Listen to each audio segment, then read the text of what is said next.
We don't have to find them. They find us. Yes. I don't know what an okay thing up here is. I think Diane is planning on being on here, so I hope so. It'd be pretty rough to only have 50% of us. Victoria, thank you for willing to give the thought for the day at the breakfast. Take that burden off the rest of us. We appreciate that. You are welcome. I just ran into a very good point recently. When I saw that, I was like, oh, I can share with people now. That'll be wonderful.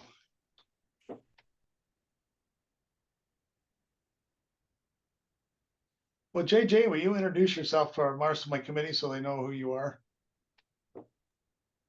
Oh, I don't know that's important, but so I'm JJ Jones. I am the vice president of the National County Agents Association. And then what's more important is I work for Oklahoma State in their extension service. I'm the area ag economist. So. Okay. And then we got Ron Patterson. Want Ron to introduce himself to our committee? Sure.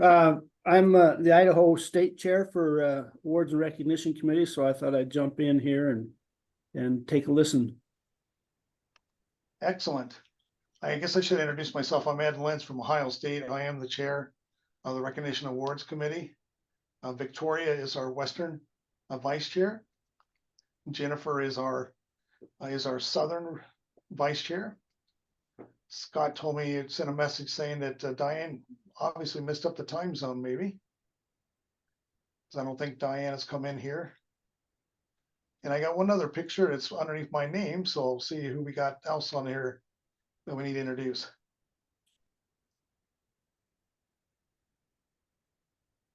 Anybody else to introduce here? Yeah, Diane Diffendorfer. Oh no, here's Diane. Diane, we get to meet finally. I know, right? It's nice to have somebody in the same time zone. It absolutely is. I agree. Makes life easier. But, I miss my Midwest time zone growing up in Missouri. Everything works better on the central time zone. Right. but you get used to it. I guess. We'll Yeah. get started here. First off, Cade will not be on. He was unavailable for today. So we got 3 out of 4 of you. I appreciate it. I appreciate all of you willing to come back for another year, since all of you have been, particularly for you, Jennifer, because you went through 1 cycle and are doing the 2nd cycle. And Jennifer, I really encourage you to go to the breakfast on Wednesday because they will recognize you for that 1 term on that. I don't know what the goodie bag will be this time. It appears like it'll be a mystery. So that always makes it worthwhile to go to the breakfast to see what the mystery prize will be. But we do want to recognize you, and Victoria and Diane. I'll have in future year, you'll be in the same situation. I hope you all are willing to do it for 4 years. This committee continuity really helps this committee a great deal. I don't have it where I can put it up on the screen here, but I sent out an agenda to all of you. Yep. Just kind of things to go over. Roy, we got our volunteer take our minutes. We got to kind of quickly decide here, since we're not going to have a meeting in AMPIC that we know of. We will have a meeting because we have to get together for logistics to make sure we have things put together for the breakfast.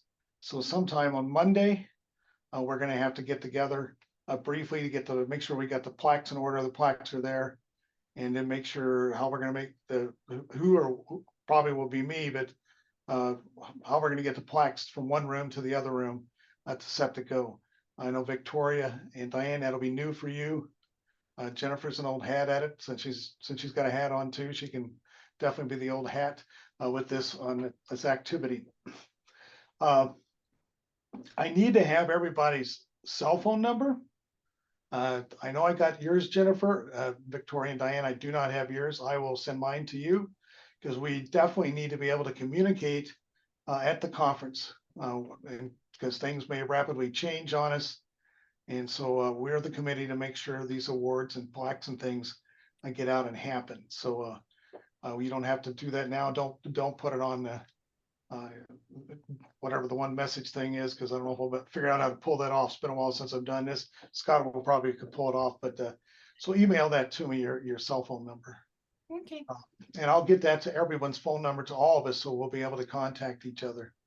I know, so on Monday, we're gonna have to get together sometime to make sure the breakfast will occur. Hopefully only one and not two of us is gonna either be late at night Monday getting things over, or very early Tuesday getting things over. So I'll have that things figured out, hopefully with the contact with Texas on how we're gonna make that happen, or Scott may know how to make that happen. Then Wednesday, we're gonna pretty well figure your Wednesday afternoon is shot. Because to make sure we get everything set up for the banquet, we have to coordinate that with the president. And so we don't have times for that at this moment. I haven't talked with Keith, but we will get together to go through the staging and logistics, and once again, make sure the plaques are there and things. A lot of times we help in putting the programs on the tables, and we will review what we're going to do. Jennifer's very organized and very logical. And so she will remember exactly what we did last year. So Victoria and Diane, we can show you what's going to happen this year. We always look at the host. The host of the conference is the region we will do first. So the Southern region will be the first one to go this year for all awards. And that would be the Hall of Fame, the Achievement Awards, and then also the Distinguished Service Awards. So Jennifer, we're going to let you have showtime right away with that. And then we'll do alphabetical order after that. So it'll be North, Central, Northeast, and then the Western. Any questions on that? So be fluid on that. Just be aware that we're going to, if you let me know if there's a time period on Monday that you for sure would like not to be together, let me know that. Like I said, on Wednesday, we're going to have to get together. We can do it two ways. We've done it both ways in the past. And a lot of that's going to depend on what Keith Mickler wants to do. He's the president when he wants to organize things. Sometimes we do it earlier in the afternoon, then we come back before the banquet. Sometimes we do it just before the banquet, but like from 3 o'clock on, or sometimes we do it at 1:30. And then we get a break to change or whatever and come back. I know for this committee, it kind of messes it up participating in a professional development part of the conference. Scott, yeah, Scott, thank you. All right, Scott's telling me how the book is, so it's just going to go alphabetical after Southern, so it'll be Western, North Central, and then Northeast. Thanks, Scott. We will follow the book. The book is our Bible, so whatever it has, that's what we'll do. And if there's any conflict, what we're saying, the program book is always going to be our thing we're going to fall back on. There's a good chance I might have a rough draft. I can get that to you beforehand. A lot of times I will get that, but we can have a booklet once we get there too. So those are some of the logistics things once we get to the conference. Any questions there? Is there anything I missed, Jennifer? So I just want to make sure with Scott too, to make sure that, especially on my end, I don't have people, I don't think I left anybody unsubmitted. I know last year we had an issue with some of the people were unsubmitted and I didn't see it. They'd either entered it late or maybe I just didn't see it altogether. And so their state chair had never submitted it for it to come to me to see. Do we need to go back in? And I mean, I know we're late, a little bit late now, but I guess it's better than we're going to address that here, Jennifer, in a little bit. Okay. Yeah, we had a pretty hard learning curve last year. And unfortunately, I didn't have enough experience to be a very good coach. I'm a much better coach this year, and Jennifer, you do an excellent job, so appreciate it. And Victoria and Diane, there were some learning steps. This committee, there's a lot to do and a lot to learn, and we're trying to get better each year on doing that. So I appreciate your patience on some of these things too. If there's not anything else, right when Jennifer is talking about the state approvals, that seems to be a snag. We had a few out there. We do try to have some ways to check that. We missed a few. Jennifer, you did not miss any, so on that. But as Scott, that's why we have Scott, to make sure that things flow right, and he's already caught us and we've already made the corrections.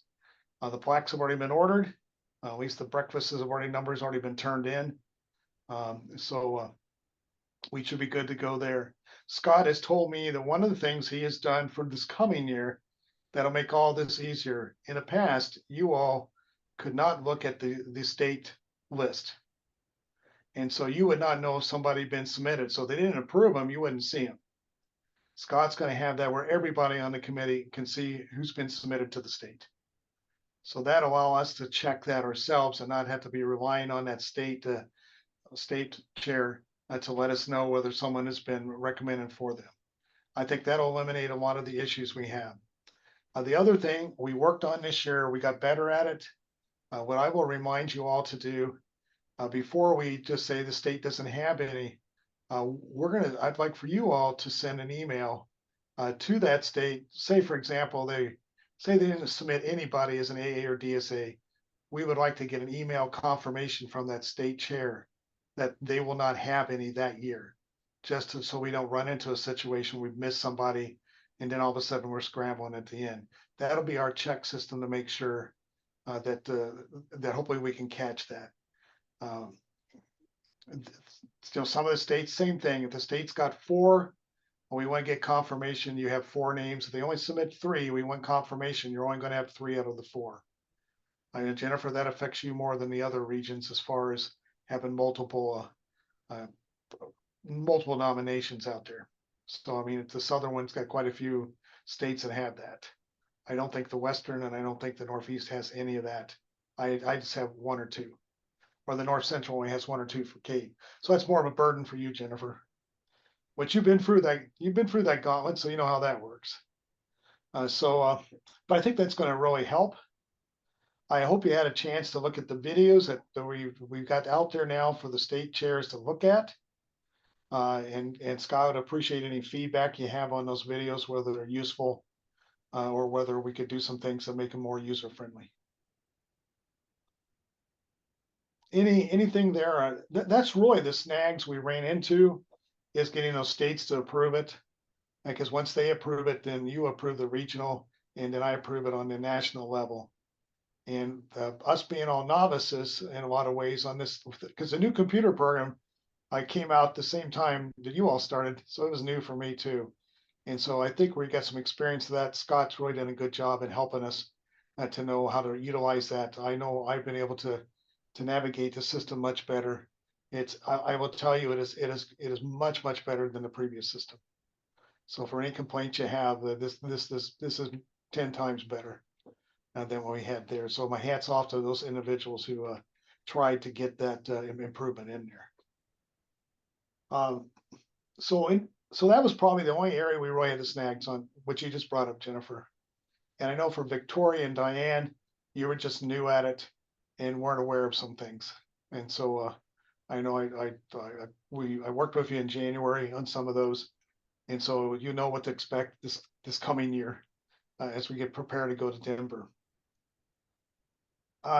Any other concerns or things you all had as far as working with the computer system or things that we want to make sure we discuss today?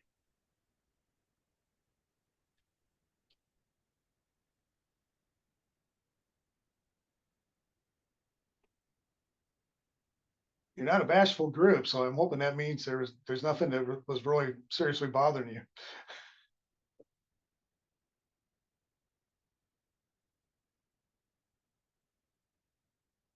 All right, Jennifer, you look like you got something on your mind. Let us have it. Well, I just want to make sure, and it's not really anything that we can figure out here. I know last year, it was really difficult separating the AAs and the DSAs. It was kind of a big conglomerate, and there was some confusion as to who goes where because the groups weren't separated until we get there and we can see our layout. But I think we're going to have better separation of AAs and DSAs so that it's not quite as confusing when we go to line up. You mean at the banquet? Mm-hmm. All right, the AAs will not line up. They will sit wherever they want. We will not. You're thinking a couple of years ago, when we still had the AAs come in as a group. They're not coming in as a group. Okay, So it'll only be the DSAs that'll be lining up. okay. DSAs and a Hall of Fame, that'll be lining up. Okay, so okay, so I'm sorry, let me rephrase that then. So the DSAs, when we were trying to gather them by region, that was where we started having problems. So trying to keep our regions separated, southern region, we were trying to keep a group here and a group there. That was, and then also trying to find those people. So we might need to have some signage or something this year to try to mark those locations of how we're going to separate the regions. And I know last year we kept missing people. So for instance, we'd have somebody from a certain state that we have not located yet, and we really didn't know how to locate them. So I don't know if we can find out a better way to kind of do that, but I know that was kind of a little bit chaotic last year. We got Scott on here. I can talk with Keith. I know what you're talking about, particularly your region. Well, the North Central and the Southern are the bigger too. I mean, you're 3 times bigger than any other group. I don't know. And a lot of times they do it in what I call the hospitality area, where we got all sorts of people mingling around. And we're also trying to get our people together. I don't think we could have a separate room, but I don't know if there's, I will just talk with logistics and see if we can have a table that has a sign on it, says Southern Region, out in that visitation area. So they have at least a place that they would, maybe if they could see it, they could go to. If we could have an email maybe sent out to our applicants, like to register as they come in, and maybe we had a registration table, I think that would be helpful. Well, I do send out a thing to them, Jennifer, that says, go to your Southern Region and look for your Southern Vice Chair, Jennifer. So they have a thing that says they're supposed to look and find you before that. And I will send that out again this year. And in fact, they've already got one that was sent out in March that said that, to look for the regional, this is your regional vice chair you need to find when you gather for the program. So they are getting that message already, and they've already got it once, and I'll send it again here about 10 to 2 weeks, well, probably next week, or the following week, to let them, remind them of that. This is what you have to do when you come to the breakfast, and when you also come to the banquet. But a good point. I don't know if, I know they still, when they start moving around, it's a challenge. Hey, Jennifer, would it be helpful? Because I'm pretty sure they're going to be gathering in what they call the Trinity pre-function area, which is just right out in front of the ballroom. Because in the way past, we had another room we gathered them up, and you lined them up and then walked them halfway across the deal. But would it be helpful if we maybe roped off an area like, okay, all Southern regions come in like a cattle pen, all you guys go into this one, all your North Central guys go here, and then you can line them up from inside that area? I can speak, but that'd be wonderful. Yeah, I think so. I think having some signage, and that's something simple that we can do. I just think making a note, like having some signage available, saying, where to go. I know last year we just had several people. Of course, I don't know the faces of all the applicants, and I know some of the, like Kate and I both had issues last year to where we had certain applicants that had not showed up. We knew they were there somewhere, but we didn't know where they were and how to contact those people. So I think maybe we might just have to work on our logistics a little bit and signage, maybe, to make sure that those people know where to go and how to find us by a certain time frame. So we're not scrambling at the last minute trying to find out where they are and get them lined up. Well, I think part of that is you have certain people that are going to procrastinate and not get there when they're supposed to. For sure. So, and here's the way I take it: leave their butts sitting out there in the pre-function area. I don't care. You walk in late. I didn't bring them to raise. So For sure. But so Scott, can you help me remember? Let me ask Scott this, Coach, because would it be too difficult to maybe rope off an area for those who kind of gather them up? Because aren't we gathering in the pre-function area? I think we are. I mean, ultimately, that would be a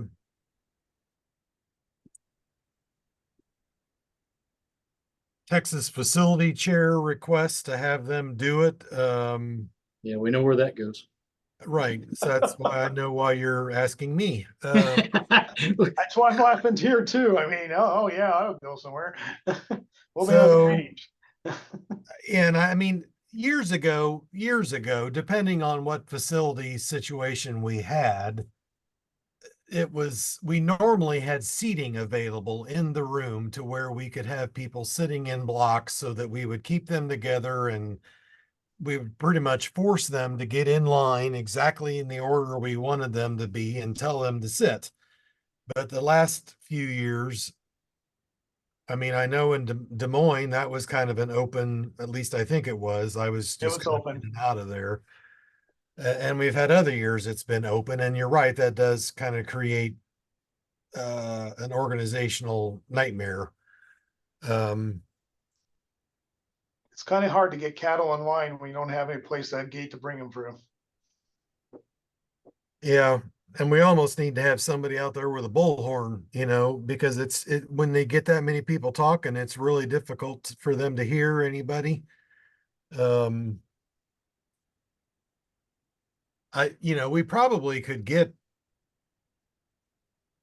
Well, I was sitting, we could probably get, the 63 seats set up, or, just maybe 100 seats in that area, and just ask Jacqueline, our Hilton contact, to set up 100 seats in theater style, in one corner of that pre-function area, which basically for you guys is just outside of the ballroom. It's just a big open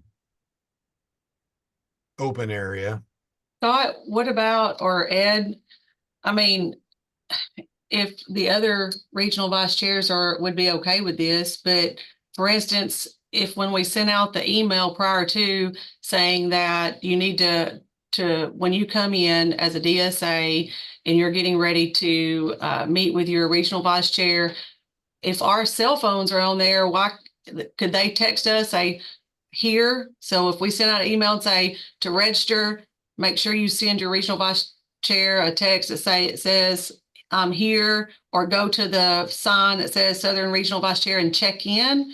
Maybe we could do a check-in table so that when they check in and we know that they're there. Last year, we just didn't have any, I don't feel like, location or signage that designated, Southern region, Western region, North Central, and Northeast. So, nobody really kind of knew where to go, knew how to check in or anything like that. Maybe just designating an area, like a spot, Southern region check in here, and then we know if they've made it or not. Now, Jennifer, you're gonna have a list of names like I did last year with you. You're gonna have a list of names and a number of guests with that person. Right, See who's coming and how many there should be with that individual. right, but they don't know me. So they don't know who I am to find me to check in. So they're looking for the Southern Region Vice Chair, but they don't necessarily know who I am, what I look like. So they're searching for me and I'm searching for them, but we don't really know who we're searching for.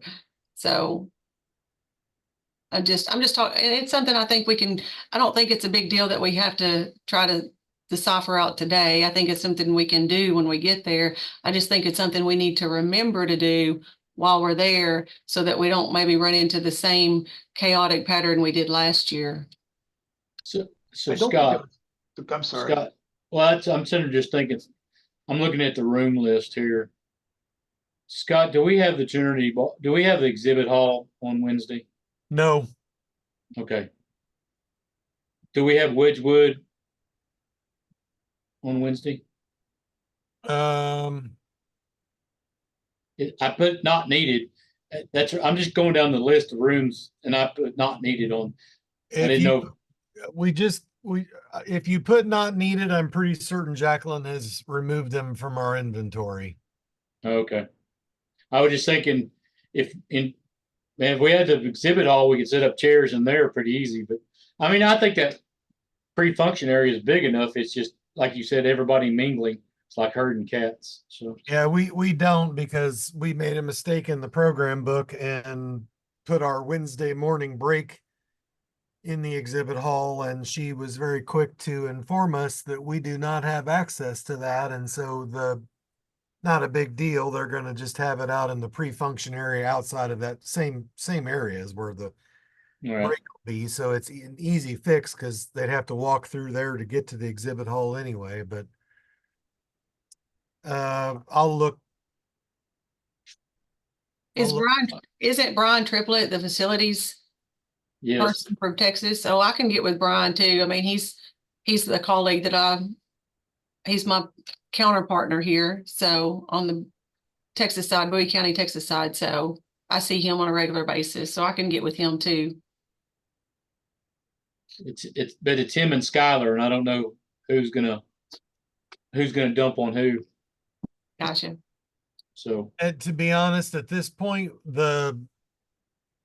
they call them BEOs, banquet event orders, and it's not just for food, it's for every single function we have, even if it's just a room for a meeting function or a workroom or whatever. We just got those sent to us this morning. And if we're gonna make some request, it needs to get to Jacqueline at the Hilton like before. yeah, that's what I was afraid of. We got to make this request here pretty quick. Yeah, Gotcha. the Wedgwood was one of those rooms, you're right, that we did not assign anything to on Wednesday. So is that room close by there? Well, it is the closest one to that. As you got to walk, you walk from is that little hallway that goes from the Wedgwood down to the ballroom. You got to walk from the Wedgwood. There's a hallway, go through a rotunda. I mean, it's a little bit of a distance, but there is no room close to the ballroom other than the exhibit hall. So I mean, how many Ed, how many total people for the DSAs and their guests are you assuming? Would say we got around 55 DSAs. Probably half of them have a guest. So 100 seats would do it, right? Yes, should. So maybe I just need to reach out. I know Jacqueline is gone today and I don't think is returning until Tuesday, but there's another gal that she's given us her contact info that I could reach out and just say, hey, how difficult would it be to set up 100 chairs?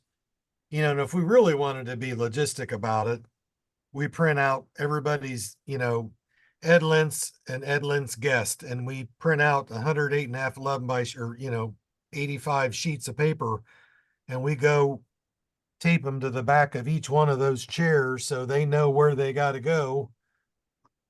And we ask them to go find their name and to sit down. And Scott, I can definitely provide you, the name and how many guests. So, I don't know if you want to go to that extent, but it would definitely would have them very specifically where to be. yeah. The key thing is, I mean, years ago, we'll still run into, we'll see empty seats and we won't know where those people are. But, we can only do so much. And if Keith will work with me, and then of course our new upcoming president, if we do like last year, we know exactly what table they're sitting on and everything else in the banquet hall. This will really run smooth. Right. That's where we really get in trouble, is where we play musical chairs, people trying to get to their seat. Yeah. And because last year, we had a card right on that table, said table 7. Jennifer's had a sheet there for the southern region that would say these people are on table 1, these are on table 2, and they knew exactly what table to look for rather than kind of hunt around. And I'd like to do that again. That was the smoothest it's ever worked for me. Maybe years ago it was smoother for other people, but my memory, that was the smoothest it's worked in 8 years. And so Jennifer, if we have that again, but I know Keith did a lot of work to have that ready for us. And so it just depends if that organizer is willing to work with us. And if Scott will let us use his printer about every 30 minutes there for one day. Well, ideally, a lot of that stuff could be done ahead of time. Well, I know that Keith changed a lot of things and Keith had his own printer with him. Oh, I'm not dragging a printer on an airplane. well, So it's all gonna be Scott Jensen this year. It's not gonna be Keith. Well, that's what I so- know. So I don't know if Scott is gonna, I know that you said that Scott's working very close with Keith, but still it's Scott's call. Keith just got Roy detailed oriented and it was a wonderful blessing. So I don't know how I can stress that to Scott enough, but I will work at it. So Scott, I guess we need to reach out to the Anatole, whoever we can get a hold of and see what they would prefer to do, either put chairs in that pre-function area or use Wedgewood. Okay, I'll reach out to the individual that Jacqueline sent us her email this morning as to who's in office today and Monday. I'll reach out to her this afternoon and just tell her Yeah, ideally, we need 100 chairs to pre-line up people. Yeah. And, so how we'll get can the we make chair. this work? Yeah, and so we'll get the chairs there. It'll be Ed and y'all, your committee will be kind of up to y'all to figure out which region goes where. And we actually got 5 groups. We're gonna have the 4 regions. We're gonna have the Hall of Fame too. Because they're another Yeah. group that gets kind of where we go.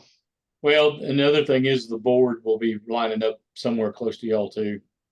We won't, I mean, we don't march in with you, but we still line up, you know. And I think So even it's- give or take 10 chairs before off, just by having a room with the chairs, that gives us an opportunity to get things corralled a little better, and we can function a lot better. I mean, Roy Jennifer's got the huge group there with the southern region, and then Kate's going to have the next larger group with the north central, and then the other 2 regions in the Hall of Fame we can pretty well manage in a much smaller area. But if you have the chairs, that will help us right away. I can put in that letter, go to where you see the chairs in the waiting area. Because before we just said, hey, just go out somewhere outside the ballroom, find your vice chair, is what we done in the past. And as Jennifer said, they don't know her and we don't know them. And so it's a challenge. Yeah, And the bullhorn would probably help too, Scott. Really, it would. so I Scott, doubt if that's gonna happen. That's what I Yeah. figured that too. hey Scott, ask them if they got something to where we can rope it off a little bit as well, if you don't mind, since you're asking. You know what I'm talking about, those little stretch gate things that you see at the airports and, you know. Yep. Now, I think last year, Scott, they had some entertainment, so we were able to use a microphone. The only entertainment is gonna be a guy playing a guitar on the main stage for Okay. background music. Okay, because I think they had that out in that auditorium last year. I mean, outside. Other years get confused. So we did have a microphone, but we've been in both situations. We will make it work and make it happen. Anything else, Jennifer? I mean, that's really good discussion, everybody, and thank you, Jennifer, for pushing this a little harder on us. Because I'm so used to well, somehow it'll get done approach. So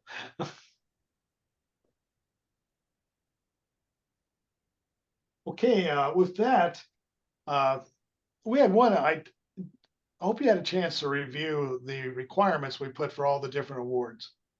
We had somebody that got really irritated last year with me on the achievement award, says we weren't very clear on the instructions. I don't know where they were because they were pretty clear to me, but I just thought I'd just ask my committee here if you saw anything you thought we could be a little more, maybe more defining, so people wouldn't have any if we needed to propose to word it this way. Like I said, I've only had one over the years. I was kind of surprised in that one. I didn't agree with him. I can't help it. Your reading comprehension maybe isn't where we thought it might be. Now, I already talked with Johnny. The second one here, I think it's a moot point. I guess I'm a little bit partial to agriculture agents, but I know NACA does include 4-H, and a lot of our agents are joint appointments. But I know this year, one of the individuals who was not selected for the Hall of Fame, and one of them last year that was selected, when you read their write-up, you were reading about a 4-H person and a 4-H educator and not an ag educator. And as Johnny would have said to me, since NACA does have 4-H as part of it, the state selects, or the region selects them, then that's what we're going to go with. And I guess I can't disagree with that. It was in the Northeast, if you want to know where that was. They picked the other candidate that was in the ag world. But I didn't know if that was a concern that we, or whether we want to emphasize ag. And as Johnny said, we have both. So, Scott, you probably can, or JJ, you probably can elaborate more. Yeah, if the state picks that or a region picks that. My concern is that was the only choice you had. Most of the time, that's who they pick. Any feedback on that?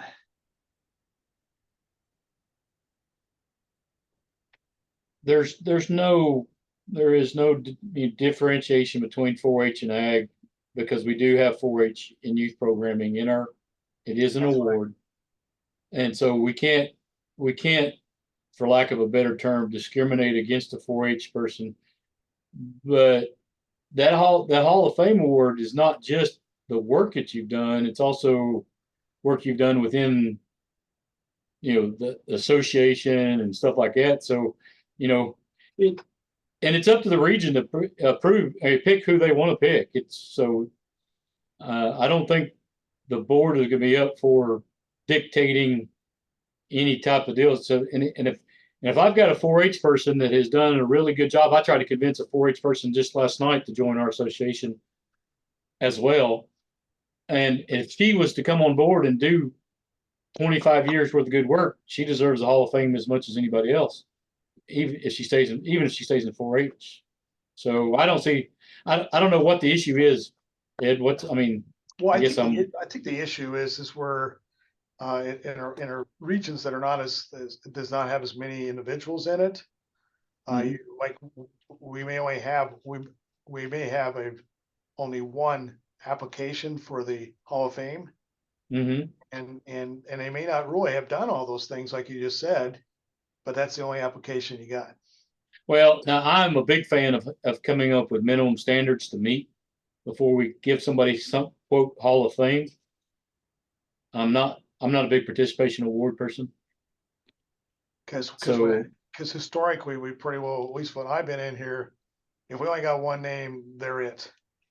yeah, and until we change something, that's the region has that choice. It's up to the region to decide. Now, is that going to be the regional directors then?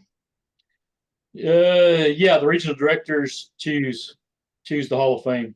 Well, actually, it may go to all the directors. God help me out. Does it go to all or just the regional directors? Like I remember choosing the South when I was a director. When we have more than one, the regional It's- directors selected is what we're doing now. I mean, it's regional and vice. They get input. Right. I went to both of those. I guess Yeah. that's the thing we need to do is send it to both of them and say, we have one candidate. Is this one acceptable to you?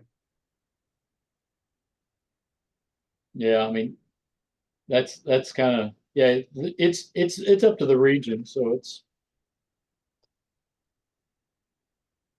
Like I said, no, this is a learning curve thing for me in my second year. This is another one. It's like, oh, I do know when I had written them last year, the write-up for the presentation, it was a little more challenging to make it more broad rather than just like I'm just a 4-H person, which I don't want to downplay because that's quite important if you've done a lot of stuff.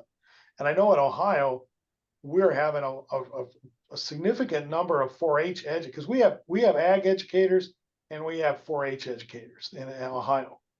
And our 4-H educators are joining NACA because they have more opportunities for awards and do presentations and do more activities than they do in the national 4-H one. They prefer our ag one over their 4-H. And so we are getting a fairly significant number doing dual registration, being a part of NACA and then also the other or 4-H, whatever their thing is, NEA. and here in Oklahoma, most of my ag guys are what we call slashers. They're doing both 4-H and ag. Yeah, So why I couldn't discount, their 4-H program work, and not look at it, because I got a lot of them. They do really good ag work. They do good 4-H work too. So got to count it all. I guess we're fortunate to where we still got enough county support. We can have both. Yeah, it all depends on the county around here. So If I had to do 4-H camp fair and everything else, you'd probably see me retire pretty quick. But anyway, that gets a lot. it is That gets a moot lot of point. them to retire. Yeah. So It's a moot point. So and Ed, you'll figure this out too. You'll hear this complaint this year, and you'll never hear it again, because somebody got upset they lost. right. So don't get too excited about it. I mean, just you can don't- bring it forward, but I wouldn't get too excited about it. I just tell them to talk to Scott. Um, Well, I'm Scott- gonna, I'm Go gonna ahead, agree with JJ. Everyone in Arkansas has some type of 4-H responsibility. Every agent, it doesn't matter if you're FCS, if you're 4-H, if you're CED, every agent has 4-H responsibility. So I'm gonna agree with JJ on that. I will say, what I saw more of this year than I've seen before, and I'm not sure if it's something we just might need to clarify online, but I had a lot of my applications that came in the bio section, it was more like a research paper. And so they were basically talking about their research with Vidalia onions, or they were talking about their research on this particular project, one project. And so instead of basically giving an overall excerpt of themselves and their overall job description and what they do, it was specific to one program or specific to one set of research. So I don't know if maybe we need, and I had quite a few of those that I had to get to change so that it was more like a bio for that person and not basically just a description of one specific research project. And I'm not sure why we had so many come in like that this year, but maybe we need to, Victoria said she had that too. So I don't know if maybe we just need to clarify that somewhere, that this is an actual bio for this person's, all of their work, not just one area. Well, I think where I may be coming from, Jennifer, states where educators in the county can be faculty, they're always asked to have some significant impact. And that little research study is their significant impact. And so I think they're confusing that we don't require that type of thing. This is not a VITA. This is not a curriculum, VITA, where you got to show all these academic things you've done to get your promotion in that. And I think probably the states you're getting those from, they can be faculty, or they're trying to become faculty with tenure. And so if they don't think about this is more broad, that's going to be their significant thing, that they said, this is what I did. I brought in so much grant money for this. I helped this many farmers, and we now have the best onions in the world because of it. That's an impact statement from a VITA statement. It's a real pain in the butt, because Ohio does have faculty status. We can have faculty, or we can be AP. So I think maybe that's something we need to look at.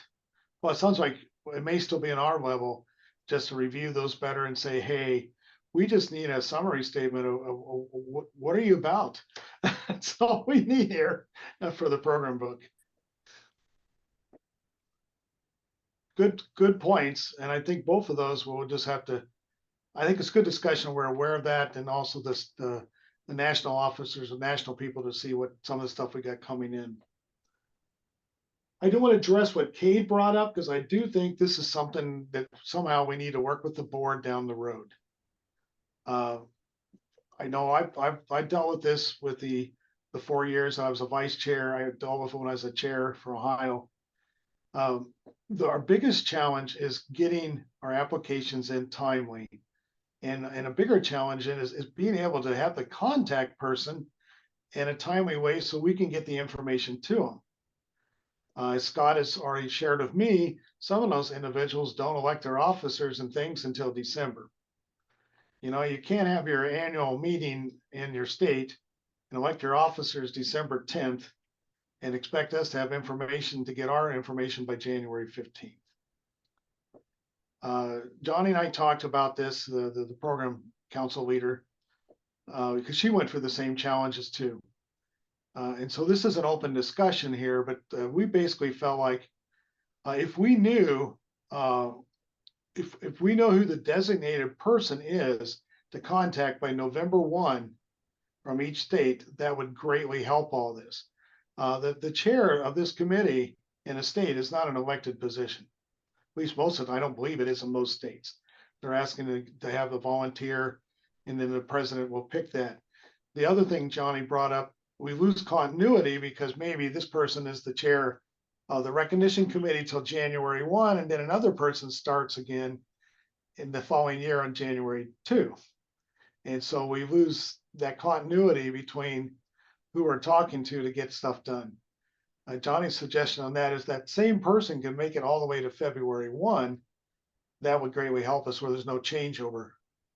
So whoever we're talking to in December is the same person's going to be doing it in January. I don't have a plan to facilitate this yet, but I want to get your feedback because I know, boy, if we knew by November 1, who's the state contact, we could really make this system work so much smoother and eliminate a lot of the problems that Jennifer was talking about in the tail end and what Scott and I have dealt with in the last 2 years. And of course, Cade, I put that in the email I sent to you. Cade addressed that same issue there. Thoughts from my committee?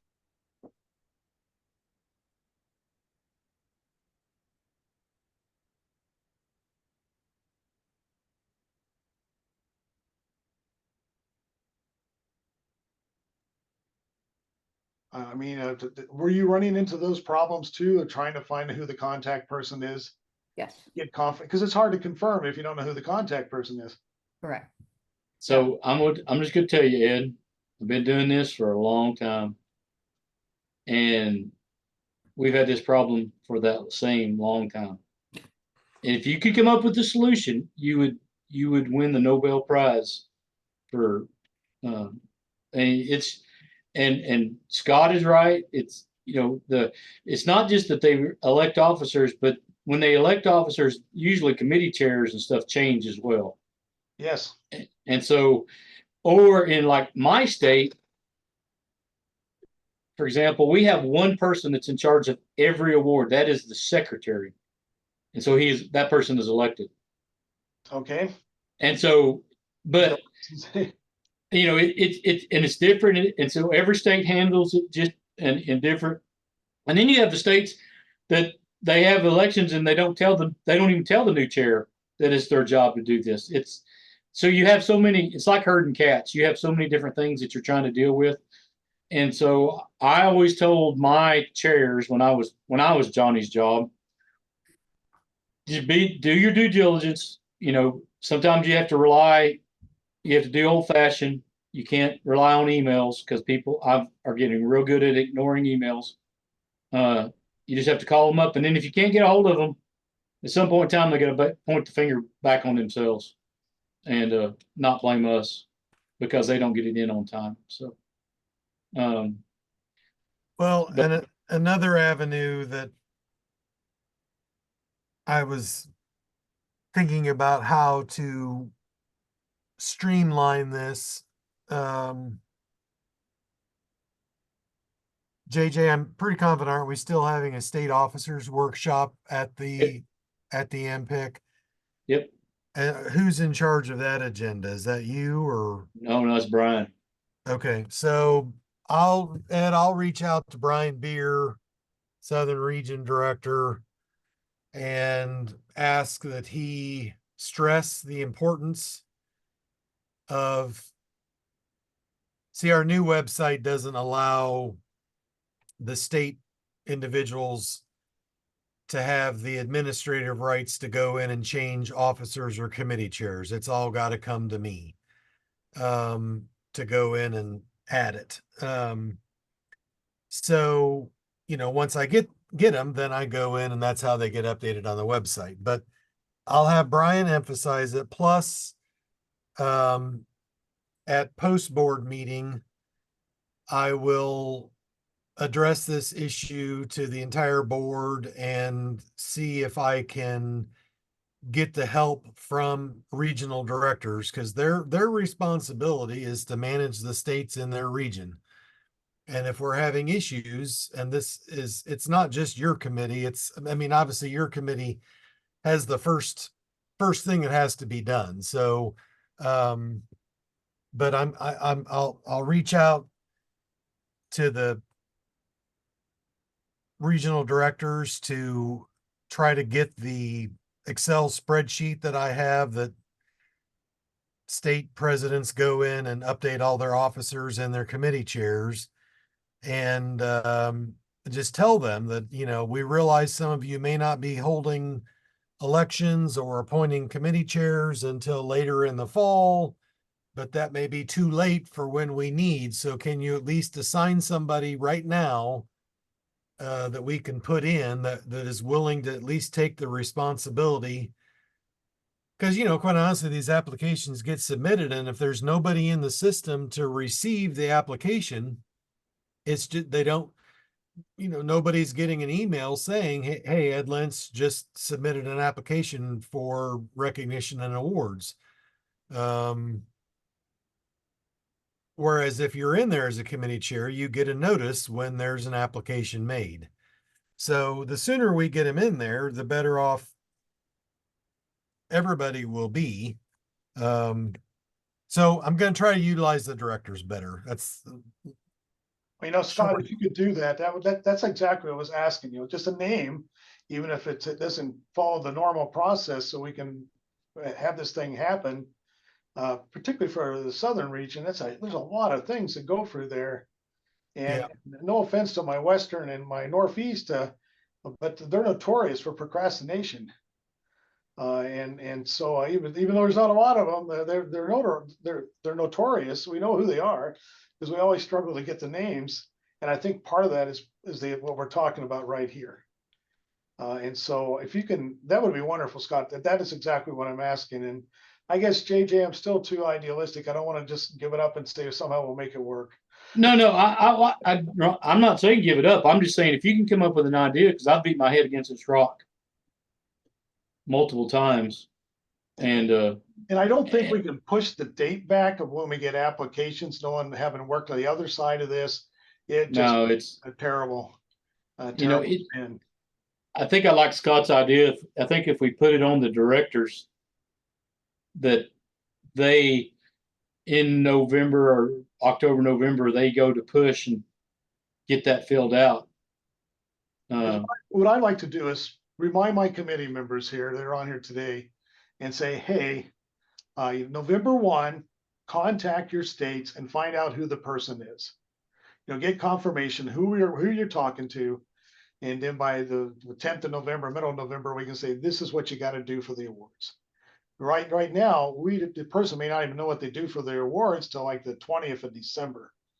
And you can just see the cycle we're in. You know, because most universities shut down the 20th of December and do nothing until January, and now it's a scramble. Yeah. To get that 15th of January.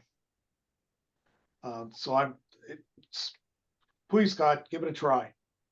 Yeah, I mean, normally what I do is I send out that spreadsheet to the state presidents that I have on record. And I know going into it, you know, if I've only got 36 state presidents, that people's term has timed out and it's going, you know, it's only going to go to those 36. So then what I do is I go and I try to find the other 14 or so past presidents and say, hey, you know, I'm not showing any record of who the current president is. Can you please let me know who it is, or forward this form to them? And even that doesn't work. So then that's normally when I turn to the regional directors, normally at winter board, which is first week of December, which is not as early as you'd like it, which I understand. And start asking it at that meeting or at the January board meeting saying, hey, we're really, you know, we've got awards that are going to be applications that are due for everything else March 15th, and we've still got half of our committee's chairs not entered because we don't know who they are. So I just need to start earlier. Like JJ said, I almost need to start in, October 1 or in September saying, hey, I realize your meetings may not have taken place yet. Maybe some did this summer. And just start blitzing it out as many times as I possibly can to try to get at least that one committee in the system early. But I'll work on it. Well, I appreciate that. Now, this is for my committee here. I help you understand the process of what we're doing. You got that 15th deadline there in January. We're not, yes, that is a target date. It's not, as you know, it's not arbitrary where if you don't have it, you don't get in. What that allows us for the next 2 weeks, that gives you all as regional vice chairs opportunity to fix things before I approve them on a national level. And we'd like to get everything fixed before February 1. Because then I got to come in and do whatever I need to do between that or first part of February. And so to give you an idea where we're working with on there, so we really need that initial one, and then we're going to what I call clean up things the next 2 weeks in January there toward the end, and in February we're going to have our things. You don't have to do this part; I do. I may be interacting with you, prepared for us to go to Scott for the national side. This year is a little more push, but next year we'll have more push on us because the meetings are in Denver. And they're trying to figure out how they're going to get the plaques to Denver timely. And that pushes our date when we got to have things done much sooner to inform people and so forth and that. Scott, I don't know how you can do this because I don't know how much input you have. That early cutoff date, that whether they cut off the break or the discount on the registration. If we have that done before the plaques and everything else has to be done, that is very helpful. I don't know what we're going to be doing for Denver and Montana, but I know our individual gets our plaques for us is a little concerned on logistics and getting those made and get them out there to those places. And that may be a bigger problem down the road, but I can't remember what time of year the Denver meeting is. It's Oh, July 8th, yeah, July 8th through 12th. yeah, it's later than the Montana meeting is. It's in July. Yeah, Yeah. it's in, So about this same time as this Texas meeting. Yep. So that would be the other thing. So committee members, that's how this process works. And that's why I'm following up with you after the January 15th, trying to get things cleaned up. And then I'll do the final cleanup there in the first part of February. And we don't like to go to March 1, but if we have to, we usually go to March 1 if we got still stragglers out there. Ideal is we don't have any stragglers to wrangle in. Other issues for my committee that we need to address.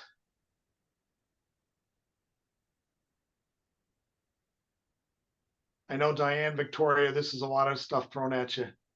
But believe me, it helps that we got Jennifer and we got Cade. And they got the big regions that'll help. When we get there, things are gonna look new to you too, on how we do the plaques and all that. And I got a seasoned crew, which is nice. No, I mean, it's a lot to manage. There are a lot of hands in the pot, so. Well, we're one committee that we have a lot of responsibility. I'm not saying we're more than others. I mean, the communication has got a lot to do, and a lot of other ones. But we are one of them that's very engaged and has to do quite a bit for the things to happen. And a lot of that's behind the scenes, and people don't know it. Scott knows it. JJ knows it. So appreciate the effort that you are putting in to do this. Scott, JJ, or Ron, anything else that you want to make sure our committee discusses? No, I'm good. I really appreciate you being on here. I see, Ron, you're looking like you may have something to say. Well, my concern was, and I'm working with Scott on this particular issue, but I submitted my state winners, but there was nothing on the website that told me that it took. And so I didn't, and so then I got a message a little bit later from Scott Jensen say, hey, have you submitted these? It hasn't been put in, and so I had submitted those, it was actually on the 16th of December, or January, because the 15th was a holiday. But anyway, so that's a website issue, not really a committee issue, but we need to make sure we work that out so that when the state chairs actually submit their applicants, they see that it's taken, that those are, because has a check mark on there and it still has a box there that says submit. It didn't say anything that these were the winners, state winners kind of a thing. Well, as soon as you hit, I just realized this, as soon as you check those two boxes, I mean, obviously if you're going in and you're nominating them, because see, some states have their own people go in and fill out their own stuff. And then as the state chair, you have to go, like you said, go to your portal to view submissions, and you check the box and you hit submit. But you're right, it doesn't show you anything and you don't really know. But as soon as that box has been clicked, if you go back to the main dashboard or the main homepage, and you go and you click award winners and you say, show me who the AA or DSA award winners are for Idaho, it will show them up there then as a state winner. But what I'm trying to do, Ron, to help it make it be, because most people aren't going to do what I just said. Right. If I can, we changed it like on some of the other, we changed it to where the member portal, like if there, let's say I went in and let's say it's a communications award and there's 15 people from the state that applied for publication, and the state chair only picks one. And I'm one of those people that submitted. If I go to my portal, it would only say pending. And even though the state chair had already picked a state winner, mine would still say pending. So I know we did modify it to where that says it now will come up and say not selected. I didn't want it to say you lost. Loser. Loser. So we tried to come Time. up. So if I can figure out, I basically just need to have, saying approved. Right, just something like that. Right. And so I'll work with our web people to modify that.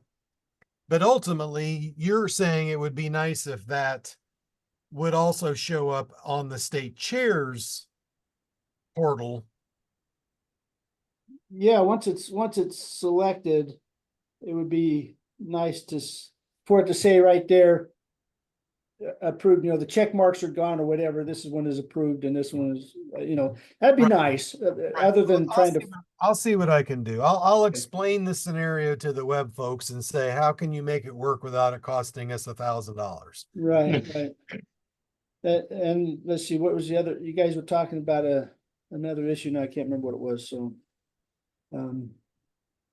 Anyway, what we do in Idaho, and I kind of got this from Utah when I was down there, but I have the members vote on who they want to be, and so we only have one person submit for AA and DSA, but that's after they voted on and I verified that they're going to commit to go to the AMPIC.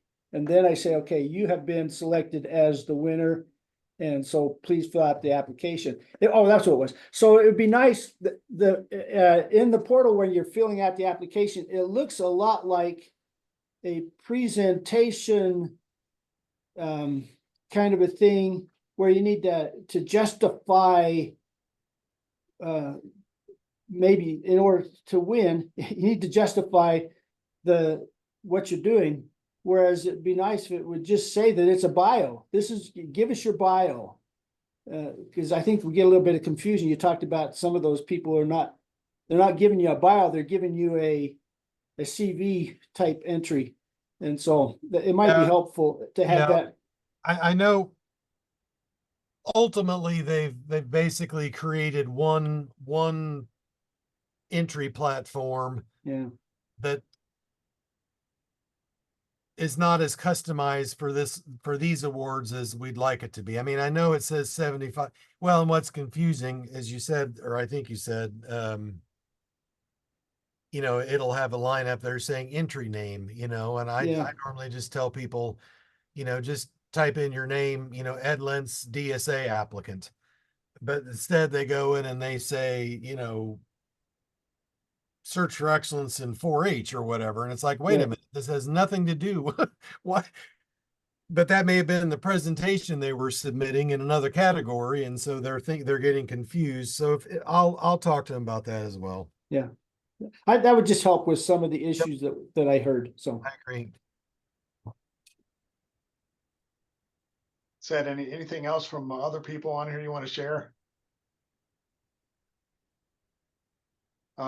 Committee members? Diane, you have anything else? No, I think it's good. I'm glad that we had this get together. It does help to shed light on, you know, as Well, an I think this in-person. is, I think this Zoom, even though for some of your vice chairs, some of our discussion may not be as relevant at the level of your responsibilities. I think we've had a better discussion than we meet at the AMPIC meeting. So, yeah, I think you have a better understanding of how the whole system works. As you all know, we get term out, and you know, if I decide to, well, I know Jennifer, you said 2 more years. I know I've said 2 more years, but life changes some people, so you know, someone needs to take my position down the road, and so you need to kind of have an understanding of how all this works. On that, it makes that you know the between COVID and some discontinuity between our people on the committee. This is a committee. There's a lot to know what to do, and we need that continuity upon our members of the committee moving up to the next position. Victoria, do you have anything? No, it's a good learning opportunity just listening. Well, I appreciate you being on here. And Jennifer, you can have the last words, Jennifer. I'm good. You're always good, Jennifer. So with that, if nothing else, I appreciate y'all being on here. Just a reminder, send your cell phone number to me. I would appreciate that. And then I'll get those numbers to all of us as a group with that, because that communication for us at the meeting is extremely important. So with that, I thank you for everything you've done, and have a wonderful day, and hopefully an enjoyable 4th of July. We'll catch you here in a couple of weeks in person. We'll see you. Yeah.